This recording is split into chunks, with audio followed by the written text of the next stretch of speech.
আসসালামু আলাইকুম। প্রিয় দর্শক, দেখেন আমি আজকে একটা এখানে যে সিম লাগানি হয়েছে, আমার পাশে দিয়ে একটা বাইয়ে সিম লাগাইছে। তাই আমি এই সিম খেতে আসলাম আপনাদেরকে দেখানোর জন্যে। এই যে দেখেন সিম, এটা হলো সিম। অনেকে ছুঁই বলে, কারণ আমাদের নোয়াখালী চট্টগ্রামে ছুঁই বলে, অনেকে সিম বলে। এই সিম গাছের মাধ্যমে কিছু পোকা বসে। তাহলে আপনারা পোকার জন্য একটু স্প্রে করতে হবে।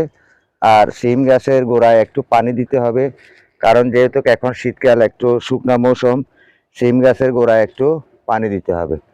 সিম গাছের গোড়ায় পানি দিলে সিম গাছের এই যে ফুল, এই যে এখানে দেখাচ্ছি আমি, যেখানে ফুল, এই ফুলগুলার মাধ্যমে এই যে পোকা উঠতেছে। এই পোকা কিন্তু অনেক সময় দেখা যায় আপনার সিমের ফুলগুলারে নষ্ট করে দেয়, সিমটা ছিদ্র করে দেয়। যখন সিমে যখন ওই ফুলের মাধ্যমে যখন বসে, এই যে ফুলের মাধ্যমে যখন পোকামাকড় বসার